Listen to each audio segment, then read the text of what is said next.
Boa noite a todos. Muito feliz por estar mais uma vez nesta casa de orações. Hoje é aniversário da nossa cidade, né? No começo eu não aceitava nada de estar aqui, mas hoje eu aprendi que o meu lugar é aqui. Que se eu estou aqui é porque eu tenho que estar aqui. Então, parabéns, Jaborandi, por ter me acolhido.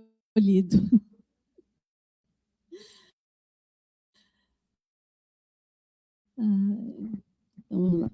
Vamos tranquilizando nossas mentes, acalmando nossos corações, pedindo ao nosso Pai, Deus Todo-Poderoso, e ao nosso Divino Mestre, nosso querido irmão Jesus, que olhe pelos nossos irmãos que estão nos presídios, nos leitos hospitalares, nos asilos, nos orfanatos e aos moradores de rua. Vamos agradecer a toda a espiritualidade que está desde cedo trabalhando nesta casa para nos receber. Sejam todos bem-vindos, irmãos encarnados e desencarnados. Vamos para mais uma noite de estudos com o nosso irmão Tiago, do livro A Gênese. E vamos fazer a oração que o nosso querido irmão Jesus nos ensinou. Pai nosso que estás nos céus, santificado seja o vosso nome. Venha a nós o vosso reino. Seja feita a vossa vontade, assim na terra como no céu. O pão nosso de cada dia nos dai hoje. Perdoai as nossas ofensas, assim como nós perdoamos a quem nos tem ofendido. E não nos deixeis cair em tentação, mas livrai-nos, Senhor, de todo mal, agora e para todo sempre, que assim seja.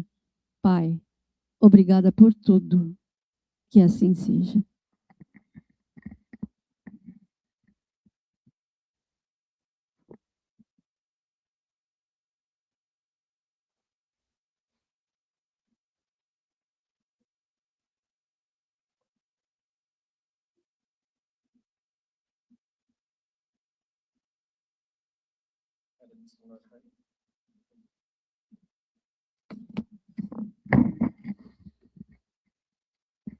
Boa noite a todos, boa noite pessoal de casa que nos acompanha.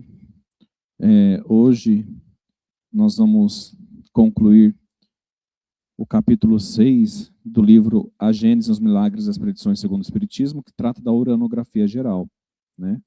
E aí, como nós falamos, nós estamos começando do todo, e aí nós vamos para a parte, né? Então nós vamos encerrar essa parte do espaço, vamos dizer assim, e aí depois nós vamos focar no nosso planeta, de como tudo deu origem, né? Mais uma vez, eu gosto de relembrar sempre que o livro A Gênese utiliza-se de termos muito científicos algumas vezes, que é para comprovação daquilo que a espiritualidade vem dizendo. Então, isso é importante. Então, a gente fala que a ciência ela vem comprovar a filosofia e a religião, ela vem validar isso, né? Então, quando a espiritualidade vem dizer algo, né, vem trazer algo, com o tempo, esse algo ele vai ser comprovado. Então, eles usam todas as informações dadas pela espiritualidade e que a ciência vem comprovando, ou que já foi comprovado com o decorrer do nosso tempo, né? Para demonstrar que aquilo de fato é verdadeiro, né? Para não ficar dúvidas em tudo isso. Bom, e aí hoje o intertítulo, um é curtinho, que é Vida Universal, e o outro é Diversidade de Mundos, que nós já começamos a falar mais ou menos sobre isso, né? Então, a vida universal. 53, página 117. Essa imortalidade das almas, da qual o sistema do mundo físico é a base, pareceu imaginária aos pensadores prevenidos. Ironicamente, classificavam-na de imortalidade viajoura, e não compreenderam que ela só é verdadeira diante do espetáculo da criação. No entanto, é possível fazer compreender-lhe toda a grandeza, diria quase toda a perfeição. Então, essa questão da imortalidade da alma, né, antigamente, lá, os primórdios da humanidade, alguns povos já acreditavam, mas a grande maioria não. Como hoje ainda, muitos não acreditam na imortalidade, né, da alma. A grande maioria já acredita, já aceita, né, que aí a gente fala da ressurreição, né, e que é o princípio de que a vida terrena acaba, mas o espírito ele prevalece, a morte do corpo, né, que aí fala da imortalidade da alma. O que modifica muito é o entendimento do que acontece, né, e onde fica esse habitar dessa alma, né, no decorrer do tempo. Bom, que as obras de Deus estejam criadas para o pensamento e a inteligência, que os mundos sejam a morada de seres que os contemplam e descobrem sob o seu véu o poder e sabedoria daquele que os forma. Essa questão não é mais duvidosa para nós, mas que as almas que os povoam sejam solidárias. Isso é o que importa conhecer. Então nós falamos dessa questão, né, das almas solidárias no decorrer dos nossos estudos. Então hoje, não, como eu estava falando, para nós, principalmente, não é nada novo dizer que a alma prevalece ao espírito, né? Que a alma prevalece ao espírito, que o espírito e a alma é a mesma coisa, né? Prevalece o corpo, na verdade, né? E que o que importa é que ela tem esse desenvolvimento solidário. Quando a gente fala da questão solidária, a gente fala daquele que se ajuda, né? Daquele que consegue trabalhar em prol do outro. E essa é a nossa intenção. A gente fala sempre que a intenção de estarmos aqui no mundo é esse, porque nós não convivemos, nós não aprendemos se não for juntos um com o outro, né?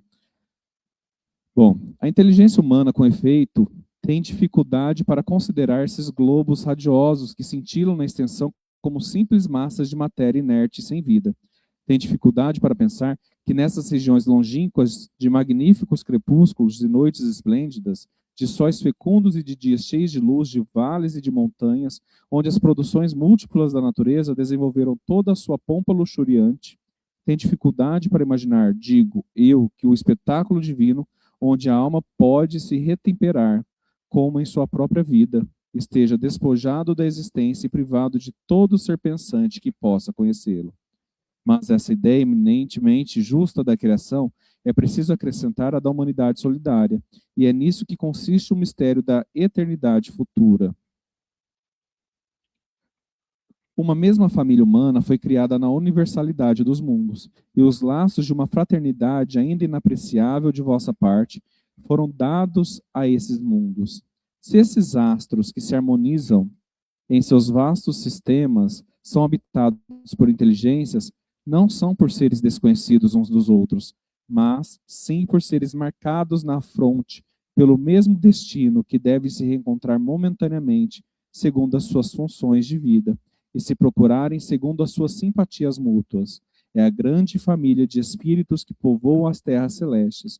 É a grande irradiação do Espírito Divino que abarca a extensão dos céus e que permanece como tipo primitivo e final da perfeição espiritual. E olha que interessante quando a gente tem esse entendimento, né? Fala da questão da humanidade solidária, né? E aí parte do princípio que todos nós temos uma ligação. Todos nós somos criação do mesmo Criador.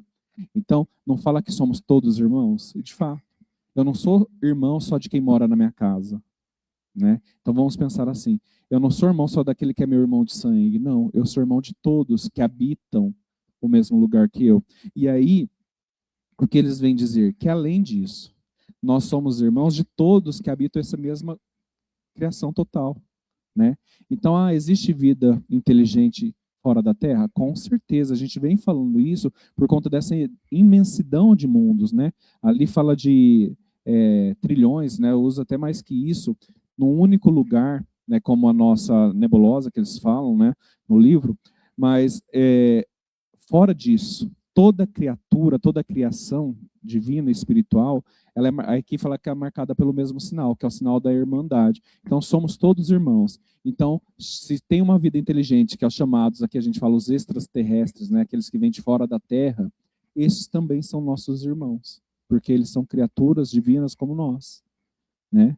E nós temos laços com esses irmãos. Então, a gente sempre costuma dizer o seguinte, que se nós todos estamos aqui, é por algum motivo, porque nós temos alguma ligação que precisava vir a ser desenvolvida aqui, né?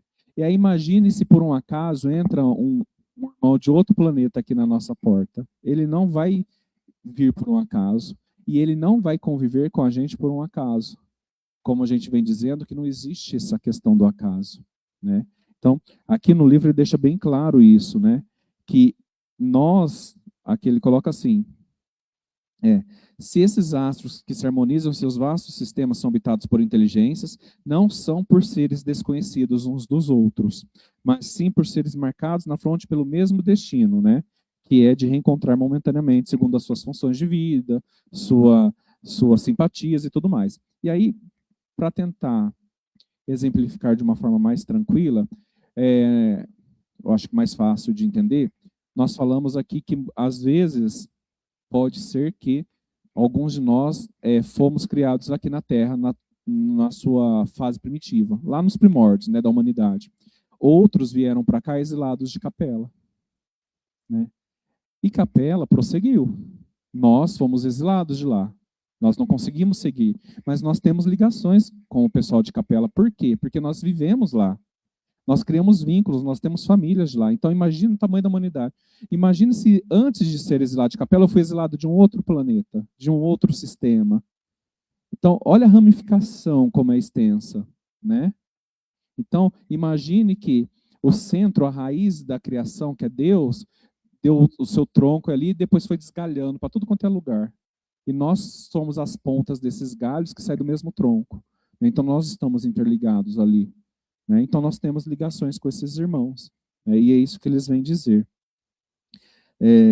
E aí vem dizer isso e vem dizer que todos nós estamos ligados ao mesmo destino. E aí o Éder fala desse destino sempre, né? Que ele fala que nós estamos todos condenados o quê? À felicidade.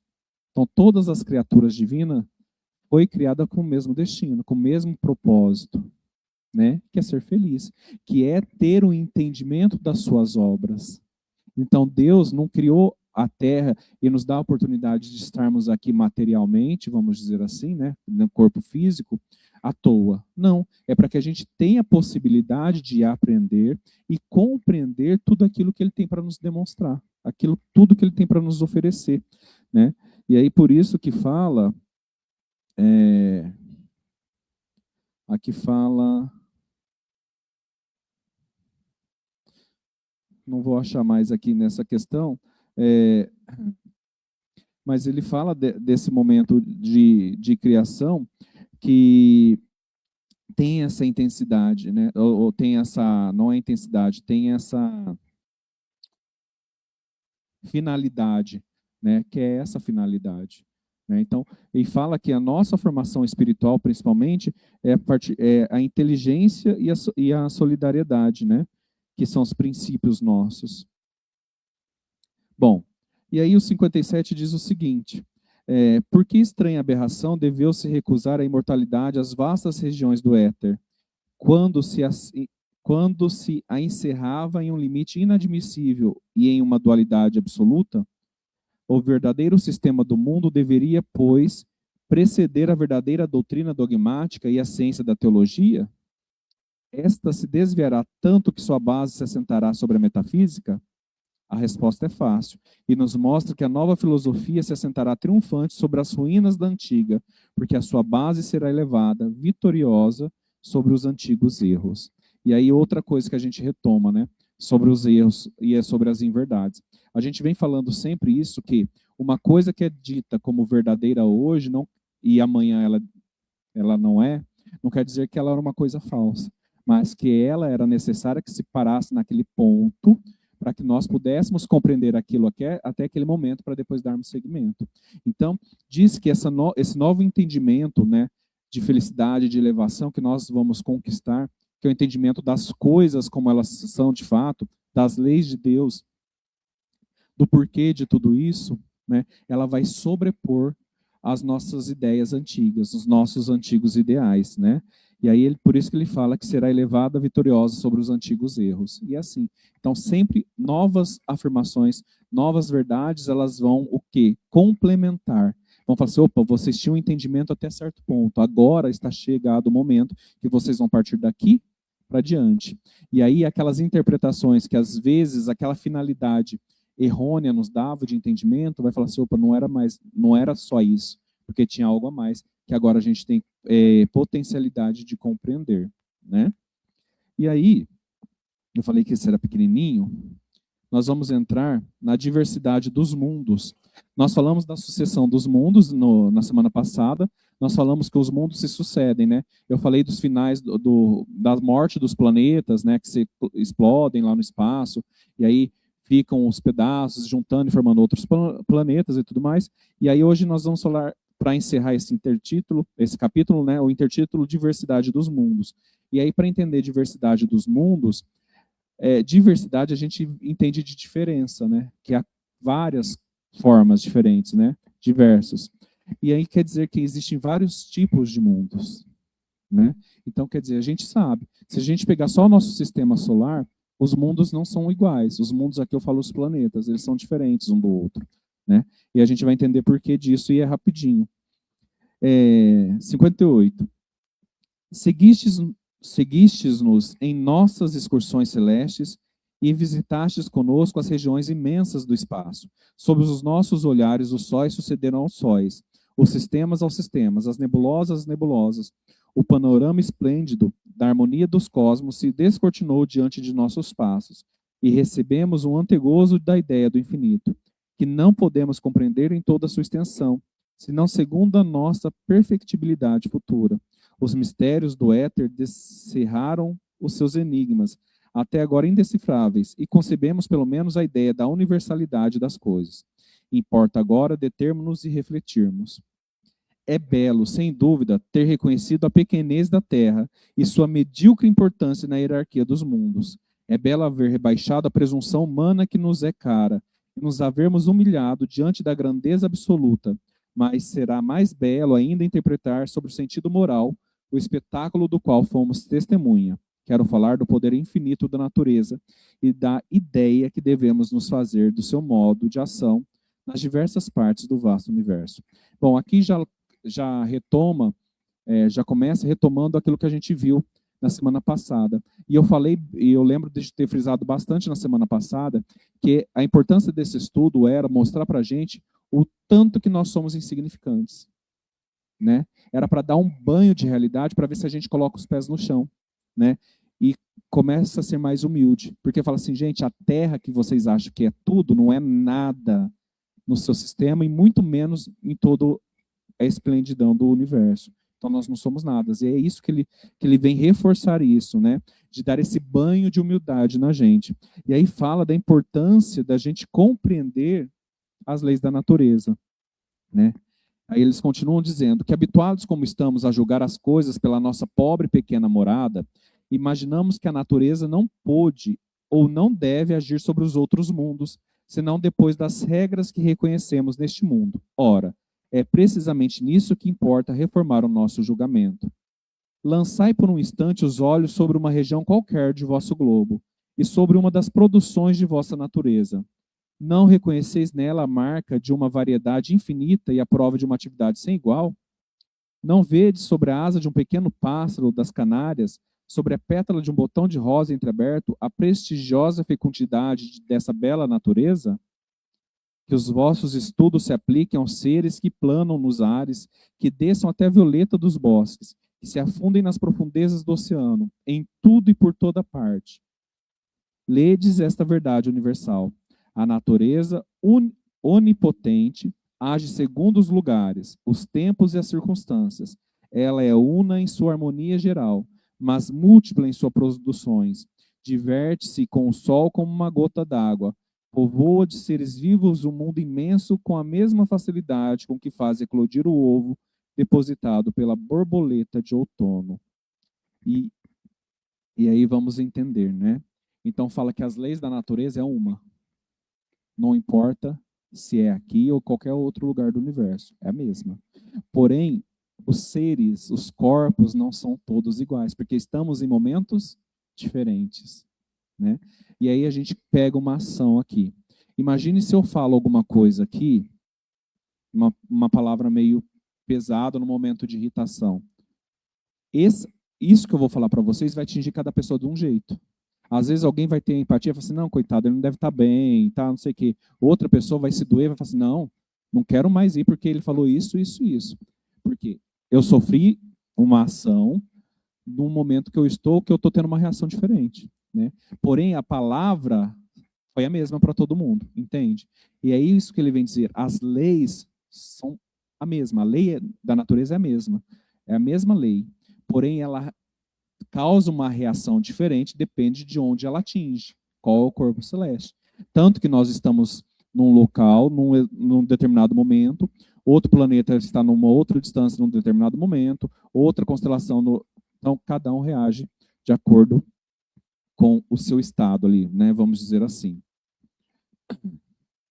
Ora, se tal é a variedade que a natureza pode nos descrever em todos os lugares, sobre esse pequeno mundo tão acanhado, tão limitado, quanto mais devereis estender esse modo de ação, pensando nas perspectivas dos vastos mundos, quanto mais devereis desenvolvê-la e nela reconhecer o poder extenso, aplicando a esses mundos maravilhosos que, bem mais do que a Terra, atestam a sua desconhecida perfeição. Não vedes, pois, ao redor de cada um dos sóis do espaço, sistemas semelhantes ao vosso sistema planetário? Não vedes sobre esses planetas desconhecidos os 3 reinos da natureza que brilham ao vosso redor? Mas pensais que, do mesmo modo que um rosto de homem não se parece com nenhum outro rosto em todo o gênero humano, assim também há uma diversidade prodigiosa, inimaginável, manifestou-se nas moradas etéreas que vagam no seio dos espaços. Do fato de que a vossa natureza animada começou no zófito, para terminar no homem, de que a atmosfera alimenta a vida terrestre, de que o elemento líquido a renova sem cessar, de que as vossas estações fazem ocorrer nessa vida os fenômenos que a dividem. Disso não concluais que os milhões e milhões de terras que vagam na amplidão sejam semelhantes a esta. Longe disso. Elas diferem segundo as condições diversas que lhes foram reservadas e segundo o seu papel respectivo no cenário do mundo. São as pedrarias variadas de um imenso mosaico, as flores diversificadas de um admirável canteiro. E aí, para a gente concluir, e é rapidinho, né? Eu fiz mais questão de ler esse pedaço, e a gente pensa bem nesse seguinte, né? Ele fala assim, nós, por mais que possamos ser parecidos, não somos iguais, somos seres únicos, né? E ele vem falar que é a mesma coisa com o universo. Então, por mais que tenham planetas parecidos, sistemas parecidos, sóis parecidos, não são as mesmas coisas. Porque, de novo, cada um se transforma de acordo com aquilo que vivencia. E aí parte, eu falo agora na questão nossa, que é a questão pessoal, inteligente, moral, nós temos a questão do livre-arbítrio. Nós temos escolhas para lidar com todas as situações, né? De acordo com o que a gente sofre de influência. Então, dependendo da influência, como eu disse lá, se eu falar uma palavra aqui, né, meio ofensiva, cada um tem a escolha de como reagir. Então, nós temos isso. E essa escolha vai direcionar para que lado que eu vou, né? Isso, nós somos seres intelectuais, seres pensantes. Agora, os outros seres naturais, vamos dizer assim, que são mais matéria, eles seguem o seu ciclo de acordo com aquilo que é determinado para que ele vá se desenvolvendo, né? E aí não tem a igualdade. E aí quando a gente pensa e quando a gente estuda o Evangelho, e a gente estuda também, se eu não me engano, no livro dos Espíritos, a diversidade dos espíritos, né? Tem os espíritos inferiores, né? Os intermediários, superiores, tem a escala espírita de evolução. Nós sabemos que ela acontece porque nós vamos nos desenvolvendo com o passar do tempo. E conforme a gente vai subindo na escala espírita, menor é a necessidade de ter um corpo material. E se menor a necessidade de ter um corpo material para eu aprender, para eu me depurar, menor é a necessidade de eu estar num planeta material. E aí a gente sabe que nosso sistema tem uns planetas chamados gasosos. E aí a gente pensa, será que não tem vida naquele planeta? Às vezes não, da forma como a gente entende como vida. Porque fala aqui também, mais uma vez, que o nosso entendimento é muito raso. Porque a gente se limita de acordo com aquilo que a gente consegue viver ou que a gente consegue enxergar. Então, esse livro, esse capítulo 6, ele vem trazer toda essa intensidade e essa complexidade, né, mas para demonstrar algo e para fortalecer algo que a gente já vem estudando com o tempo, né, da diversidade de povos, de povos nada, na diversidade de espíritos, né, na sua escala, na diversidade de momentos, na diversidade de mundos, de como tudo isso foi surgido, qual é a intenção de tudo isso, né, o porquê disso tudo. Não foi nada criado, como eu já falei várias vezes aqui, por um acaso. Deus não estava lá Eu ia falar uma palavra, mas não estava numa situação de monotonia, né? Eu ia falar de saco cheio. Deus não estava entediado, era essa palavra que eu ia falar. Pensei, Deus não estava entediado, assim, gente, eu não tenho nada para fazer, vou criar alguma coisa para me dar trabalho. Não foi isso. Porque a gente tem essa mania, né? Às vezes não tem nada para fazer, vou fazer alguma coisa para me dar dor de cabeça. Deus não fez isso, né? Deus sabe, tem o seu propósito. Muitas vezes a gente não entende. A gente fala assim, gente, se eu fosse Deus, nunca que eu ia criar o ser humano, né? Mas a gente não tem a capacidade de Deus de entendimento. A gente não sabe o porquê de tudo isso, só Ele sabe, né? E Ele tanto sabe que Ele nos dá as condições necessárias para que a gente vá crescendo e vá evoluindo, porque Ele nos criou para quê? Para alcançarmos aquilo que Ele tinha de melhor para nos oferecer, que é contemplar as coisas belas com o olhar de felicidade e auxiliar o outro para que também chegue esse momento. Por isso, dos espíritos solidários, né? Então, nós vamos, com o tempo, entender tudo isso. E, para isso, nós vamos passar por todas essas etapas. Para isso, eu vou ter que passar e entender toda essa diversidade gigantesca, não só de espíritos, mas de tudo. Porque nós falamos aqui sempre que nós vamos ter que conhecer um pouquinho de cada coisa, né? Porque tudo de tudo a gente não vai conseguir conhecer, gente. Mas a gente precisa saber um pouco de cada coisa, ao mínimo. Por isso que hoje eu reencarno homem, amanhã eu reencarno mulher, ou hoje eu estou aqui na Terra, ontem eu estava em Capela, amanhã eu posso estar em outro lugar, né? Hoje eu estou nessa família X, amanhã eu estou na família Y. Então, é assim, eu preciso passar por tudo isso. Hoje eu sou professor, posso ter sido escravo, posso vir a ser outra coisa. Então, assim, eu preciso conhecer para compreender tudo aquilo que tem de oferta para mim nesse mundo, para que tudo isso faça sentido para mim, para que tenha um verdadeiro significado, né? E para eu vivenciar tudo isso, para que essas vivências sejam verdadeiras, eu preciso do outro, né? Então não é assim, então Deus estava entediado, vamos voltar no tédio de Deus, né, coitado? Deus estava entediado, vou criar confusão, criou um planeta. Aí você, mas está muito simples, vamos pôr umas plantinhas lá. Ainda tá, vamos pôr uns bichinhos lá. Não, gente, mas ainda estão vivendo harmoniosamente. Vamos criar um outro bichinho lá e falar que eles pensam. Aí não bastou um, colocou dois.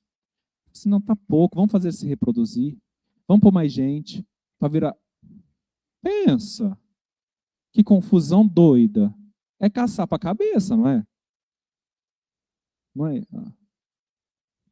Não, ela tava assim, começou com dois, mas por isso que eu falei, vamos pôr para procriar, né? Reproduzir. Aí vamos pôr mais gente. Então, pensa, é caçar para a cabeça um trem desse. Não faz sentido isso. Aí a gente descobre agora que ele não fez isso só aqui na Terra, não. Ele fez em outros lugares. Jesus amado. Né? Então, ó como que é pequena a nossa capacidade de entendimento, de pensamento. Né?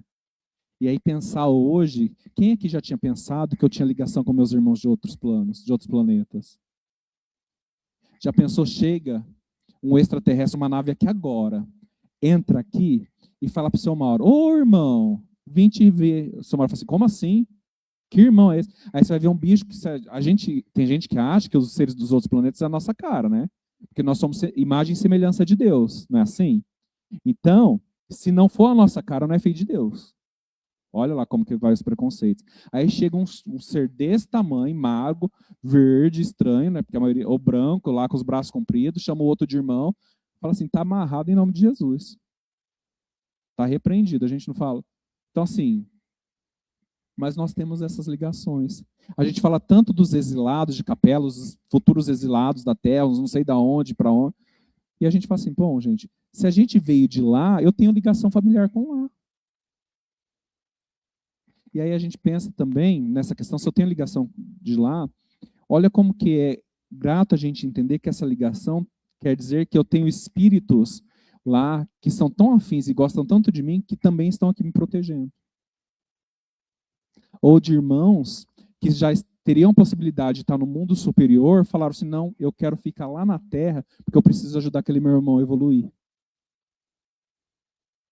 Olha que gratificante é isso. Né? Ele foi exilado de Capela, mas eu também vou ficar na Terra por conta dele. Olha as ligações aí que são tão importantes para a gente. Então a gente começa a entender tudo isso, né? A gente começa a ver, a partir desse livro que é tão complexo, e pegar entre linhas ali algumas coisas, né? E trazer alguns outros sentidos, fazer essas ligações que a gente fala sempre com os livros que nós estamos estudando, e pensar o tanto que vai fazendo sentido, né? Quer dizer, pode ser que um dia a Terra não, pode ser não, né? Vai chegar um dia que eu falei do findar da Terra. Ela não vai ser mais assim. Quer dizer que vai ser amanhã. Do jeito que anda o nosso planeta com guerra, gente, pode ser, né?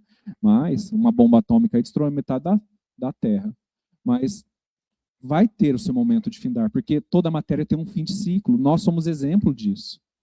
Nós não temos um início e um fim. Todo elemento material segue as leis naturais. Então, se o corpo humano tem início e tem fim, todos os elementos têm início e têm fim.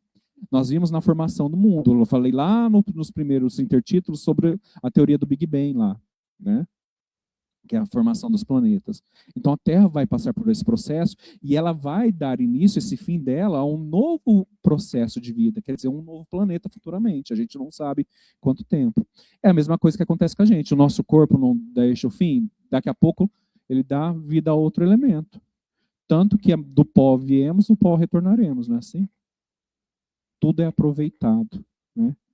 É um ciclo que tem começo e fim, e vai se renovando a todo instante. Tudo bem? Deu para entender, gente? Deu? Que assim seja. Alguma pergunta? Você quer me dar o celular para eu ver?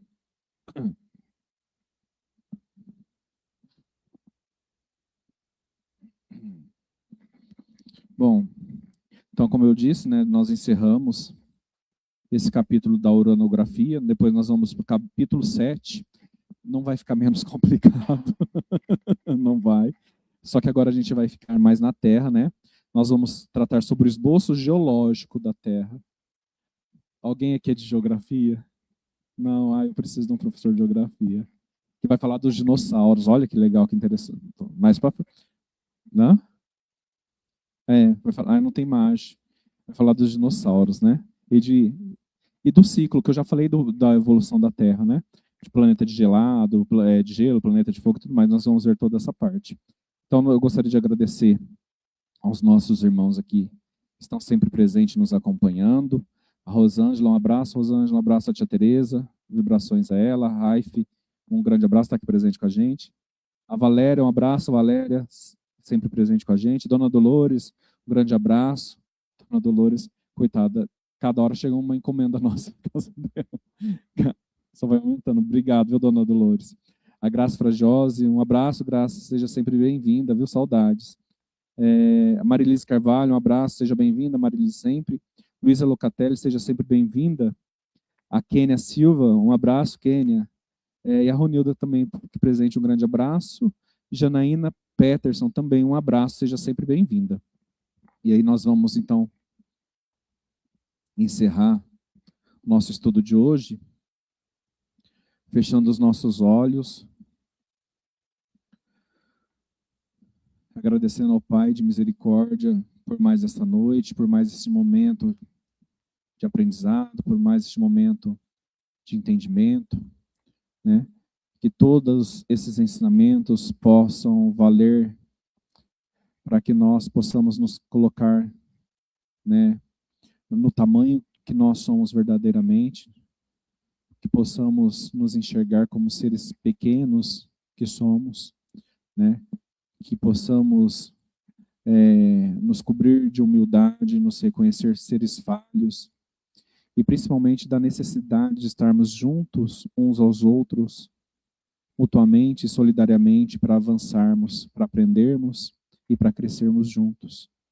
Por isso, neste momento, pedimos, Pai misericordioso, por cada um de nós aqui presentes, encarnados e desencarnados, por todos os nossos irmãos de casa que nos acompanham, seus entes queridos, familiares, por todos os nossos irmãos que estão em nossos pensamentos neste momento, todos aqueles que encontram-se em dificuldade, necessitados, que Deus possa ampará-los e acolhê-los no vosso amor misericordioso.